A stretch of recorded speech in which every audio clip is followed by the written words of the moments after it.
Fly যেটা আছে ওই যে লিচুতে বা ইয়াতে প্রথম নষ্ট করে, প্রথম ধাপটা নষ্ট করার পর যখন মাটিতে পড়ে, মাটিতে যদি মাটির মতো থাকে, মাটিতে যদি মাটির জীবাণু থাকে, ওই যে মালচিং থাকে, প্রথম ধাপের ফ্রুট ফ্লাইগুলো হয়তো আপনার কয়েকটা ফসল নষ্ট করবে, এরপর কিন্তু আপনার কন্ট্রোল করে ফেলবে।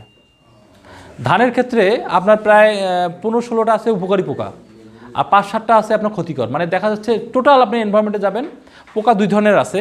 একটা হলো আপনার পাতা খায়, পাতার রস শোষে বা গাছের রস শোষে ফলের মধ্যে ঢোকে, এই তো নাকি?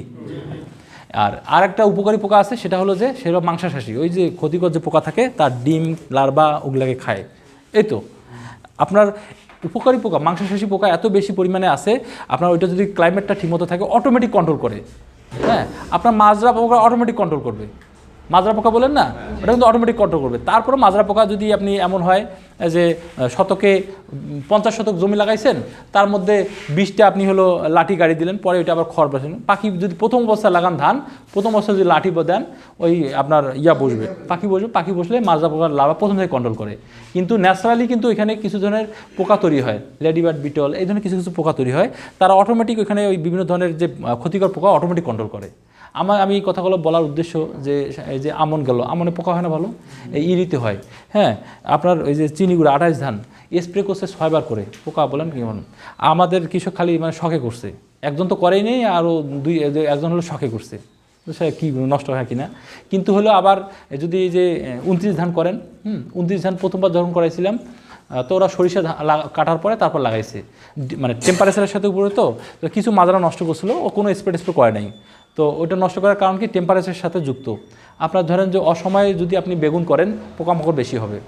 হ্যাঁ, টেম্পারেচারের সাথে যুক্ত, তো এই একটা বিষয়, তো এটা মনে হয় করা যাবে।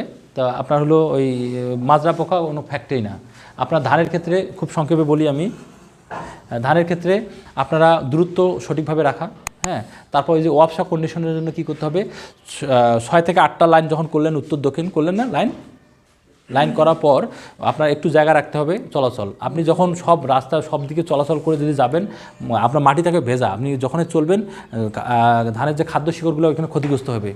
হ্যাঁ, ক্ষতি হলেই ওইটা কি, ক্ষতি হলেই সমস্যা, বুঝতে পারছি, সব জায়গায় চলাচল করা যাবে না। হ্যাঁ, ইয়াতে করতে হবে।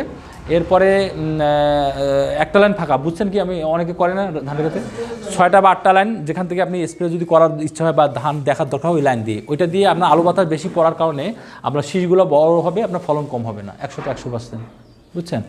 এরপর ধানের ক্ষেত্রে যেটা কাজ করবেন, এই যে কোনো আমন করেন, ইরি করেন, ধানের গাছটা আপনি বিছনটা যত কষ্ট কম দেবেন তত ভালো। এবং জমিটা যখন চারা লাগাবেন, চারার বয়স কম থাকবে, চারাটাকে সিস্টেম ওয়াইজ করার পর চারাটা আপনার ডুবাই দেন, মানে মাটির মধ্যে প্রায় কল্লা পর্যন্ত ডুবাই দেন, এটা দেওয়া যাবে না, ঠিক আছে।